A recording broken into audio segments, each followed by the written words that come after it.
They knew what they'd been doing for thousands of years. And all that energy is channeled up into the sky, non-stop. Human sound and energy is possibly what holds up the matrix, or that grid in the sky. People are the source of energy.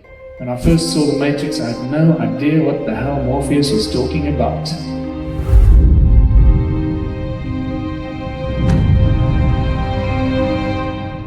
This is when we realize that these ancient sites are just advanced technology on a gigantic scale.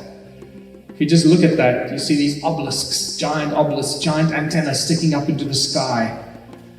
And the obelisks ring like bells. In fact, this one, I was there with Hugh Newman in 2012, and I went on the one side and I said, just tap this thing with another stone, just tap it. I put my head against it and it was unbelievable. It was like listening to one of my ringing stones in my museum. This thing rings like a bell. And I went, oh my God, it's the same bloody thing. These are just giant antennae, either putting stuff up or bringing stuff down from the sky.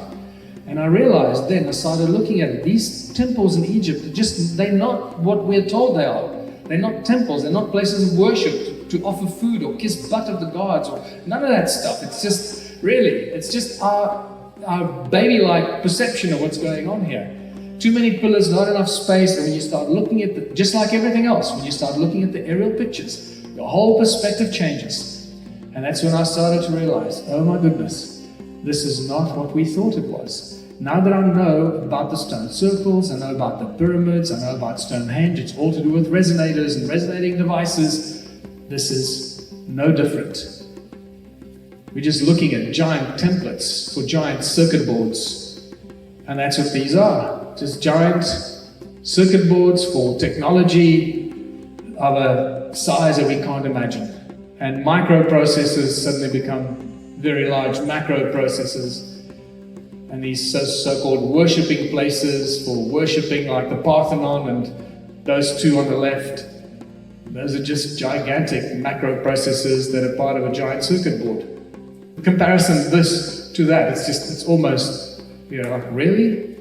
And when you start researching what's around the Great Pyramid, you realize that this is all just part of it, all to do with resonance. Angkor Wat, when you combine water and silica, you're dealing with the two most abundant elements on earth, all to do with energy. Energetic, storing of memory, storing of knowledge. You know that water actually holds even more memory than silica or than quartz. And even Saksai Huaman is not a fortress, a mountaintop fortress. It's just a giant circuit board on top of a mountain.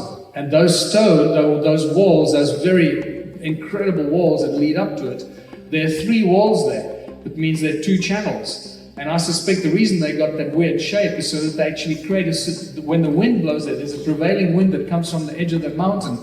And when that wind blows in there, it probably creates a specific frequency based on the shape of those walls. And that frequency is then channeled into that machine on top of the mountain. Borobudur in Indonesia is just a spectacular example of a machine that harnesses all the energy up focuses it up and amplifies it right up to the top, where it shoots it up into the sky. For what? Your guess is as good as mine right now. And human sound and energy is possibly what holds up the matrix, or that grid in the sky. And we start seeing this when we recognize that this is the Parthenon in Greece. Again, you've got that giant macro processor in the middle. It's not a temple, it's just that was a circuit board itself, but it's really badly destroyed. And that circuit board is connected to these perfect amphitheaters. There's one here, there's another one there. And those amphitheaters, you should know by now, they're incredibly, very powerful acoustic devices. You can whisper on that stage and you can hear it everywhere. So you fill that with people, you make them shout like our people do at Manchester, somewhere at the stadium. Not sure if I should say Manchester City or Manchester United, don't want to get into trouble. At one of the soccer stadiums, you know how loud it gets in there? You can't hear yourself think on that field. The players have to shout at each other because the crowd is so loud. So the energy of our human voices is so powerful when it's amplified through the resonance of the crowd, just putting the numbers of people up. You put a bunch of people in that amphitheater, you make them scared or excited, you make them cry or clap their hands or scream and shout. That energy gets channeled into the circuit board, and it starts the circuit board through the energy of the people. So here's another example. There's your circuit board really broken down. There's your amphitheater, and beautifully connected into the circuit board by a lovely row of vibrating pillars. There's another one. Circuit board on top of the mountain, really badly destroyed. There's your amphitheater on the side.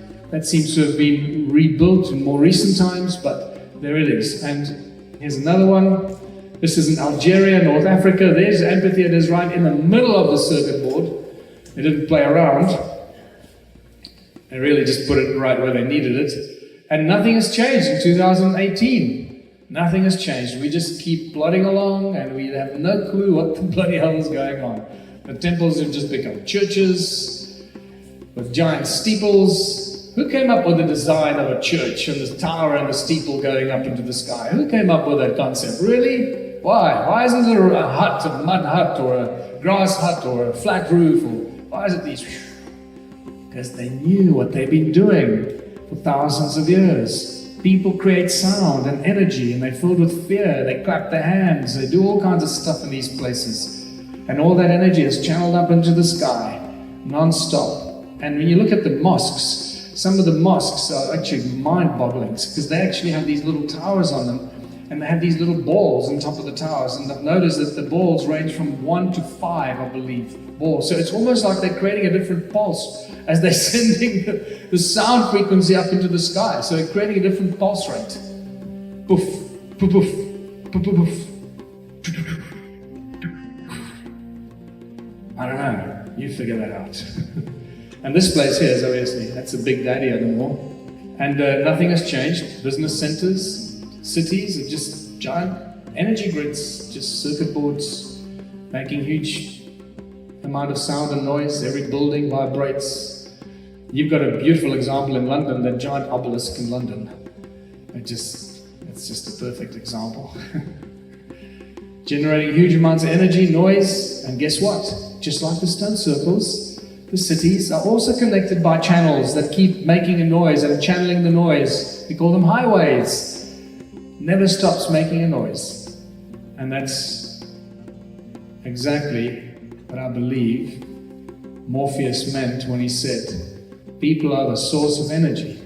When I first saw the Matrix, I had no idea what the hell Morpheus was talking about. But whoever wrote this and whoever presented the information into the Matrix movie clearly had a much better understanding of this than I had at the time. So it is the creation, or creation is all to do with sound and resonance, and that is the most spectacular thing that we can wrap our head around. If you liked this video and you want to see more amazing content, go ahead and check out the next video on our channel.